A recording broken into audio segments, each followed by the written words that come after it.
we now have Sam Opar, who is a business development consultant focusing on energy efficiency. Sam, you're with us, correct? Yes, I'm here. Wonderful.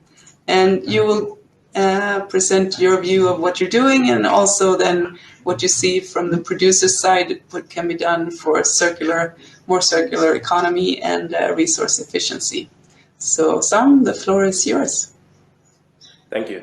I hope you can see my presentation from the other side. Hopefully soon. Well, we will wait a little bit. Are you able to present it from your side? Yes. Yes, we will be able to. Okay. Please do. Good morning, good afternoon, good evening, wherever everyone is coming from. My name is Sam Opar. I'm an independent business development consultant in the renewable energy sector. Right now, doing a lot more work in the commercial and industrial space. Commercial and industrial solar is picking up quite a lot here in Kenya. Thank you. Yes, so the solar space is a space that has grown quite rapidly in the past 10 or so years. So up there you see solar PV, the new frontier, but at what cost? So it's a new frontier. A lot of investors are now getting into this space. There's a lot of money backing green energy, as we see now. And the picture you see there is a project in Abu Dhabi. It's a 1,177 megawatt project. And just to give you a scale of the size, you're talking about 8 square kilometers of space to put up such a power plant. And this is really where the world is going now, large-scale projects, and these projects producing power at a very low scale in terms of cost. And so just to give you an idea of how many panels we're talking about here, this is 3.2 million solar panels. 3.2 million solar panels. So that's quite a lot of solar panels to actually put this project together. Let's go to the next slide. So briefly, this just talks about, how solar power works, how the solar power panel is able to produce power. You have sunlight actually hitting that solar panel, and the photons are then converted into electrons. And that goes then through direct current, which is then transformed into AC current, is what we use in the households. Next slide. So we're talking about e-waste, and it's always good to understand the typical breakdown of what you're looking at. If you're looking at the We Center, for example, when they get e-waste, what they do is that they break it down into its components and try to have economic value for the same. So this is just giving a typical breakdown of a solar panel with the aluminum frame, the tempered glass, and the solar cells in between, and the junction box at the bottom. So that just gives you an idea of the breakdown of a solar panel, what would be required. When that solar panel comes to the end of its life, this is how you're going to be able to break it down into its different components as well. Next slide. This is just giving us an idea of the growth of the solar industry over the past few years. So, as I said, this is a new frontier. We're looking at a lot of growth right now in the solar PV space.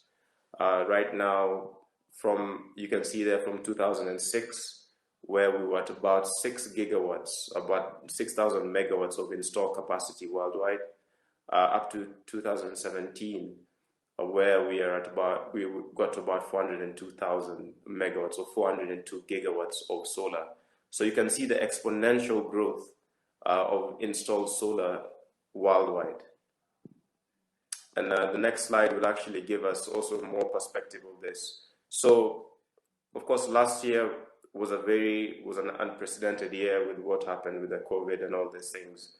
But actually in the solar space, it was a record year. They added 142 gigawatts, or about 142,000 megawatts of solar PV was added in the year 2020. And it's expected that in the year 2021, we're going to add another 180 gigawatts of solar PV.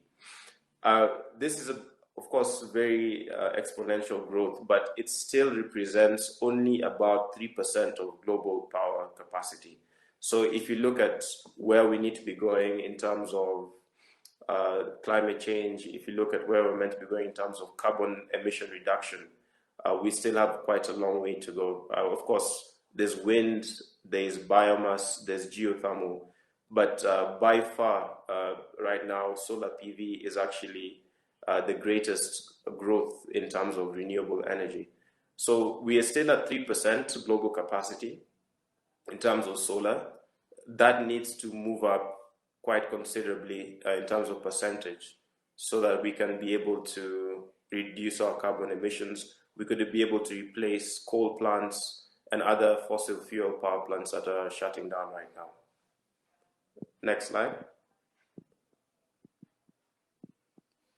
This is just giving an idea of what is planned for the US, one of the biggest economies in the world currently. So they're looking at adding another 15.4 gigawatts of solar PV.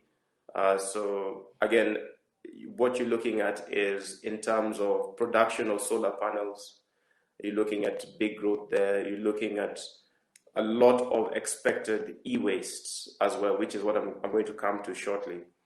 With all this growth in the solar PV space, then you're looking at expected e-waste down the line, 20, 25 years once the panels are going to the end of their use. And just to give you an idea of some of the large projects coming up in the next slide, this is a project called Sun Cable. So Sun Cable is a project that is basically going to be set up in Australia. Australia is the largest exporter of coal, and they want to basically turn that narrative around and be one of the largest exporters of clean energy, whether that is electrons or actually things like hydrogen that have been produced by clean energy as well. So this project is called Sun Cable. The plan is to basically have 15,000 hectares of space in Australia where there will be 10,000 megawatts of solar panels set up. There may also be wind projects, and there's also going to be a large battery storage, so 22 gigawatt hours of battery storage. And right now, this power is planned to be transported 3,800 kilometers away, all the way to Singapore. So you can see in terms of capacity, you're looking at a huge amount of panels. You're looking at a huge amount of wiring, high voltage direct current cabling. You're looking at a battery storage system as well. All these will have impact in terms of e-waste down the line. And so this is just one project that is planned in the Australian desert. There's another one in the next slide that is planned in we have to speed up Moroccan a desert. bit. Sorry? You have to speed up a bit. Can you hear me now? Yes, kindly Can you hear me? speed up. Simon, can you hear me? Yes, we hear you, but you need to finalize in your presentation. Okay, great. So so the Moroccan desert, we're looking at 10.5 gigawatt capacity as well of solar and wind. Energy storage requirements are also building up. So what we're going to be having is, as we install more solar, as we install more wind, there's also now requirements for huge battery storage. And these huge battery storages have some lithium, some of them have other different chemistries. You're looking also at a lot of e-waste there. So the next slide talks about the energy storage requirements. I won't touch more on that. And now closer home, the off-grid solar space is also really growing. We know a lot of people are not going to be able to get close to the grid for a very long time. We have about 600 million people who are basically not able to connect to the grid. So currently we have 2 million solar home systems that have already been set up by companies, pay-go companies, Mcopa, Azuri, and the like. And all this is coming with e-waste. So they started off with small systems, solar, and just a battery and charging. And now people are moving to TVs. People want fridges as well. So all this is going to contribute down the line to e-waste. And of course, this is going to be an unregulated market, and we need to see how to actually get that regulated. So with all this growth, the reason I was pointing out all this, the solar PV and all this growth, is that all this growth will come with e-waste, a lot of e-waste down the line. And we need to see what to do with that e-waste. So what needs to be done? Customer education is key on e-waste. Where do you take it? What do you do with it? Repurposing of equipment that can still be used is also key. We Center is doing that with batteries.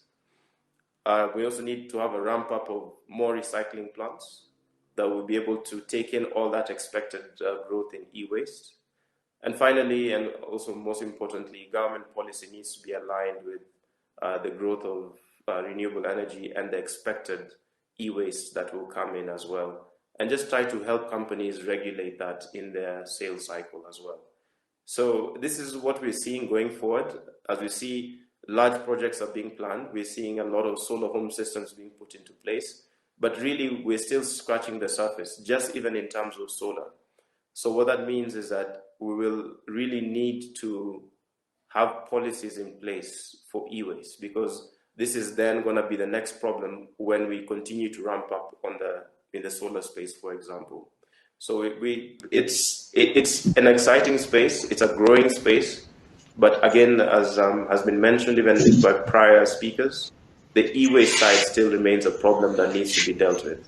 And yeah, we're just hoping that governments will come in, private sector will come in to be able to align and to sort out the e-waste problem. Thank you. Thank you so much, Sam. Yes, it's an impressive industry that is coming along with new technologies and possibilities also.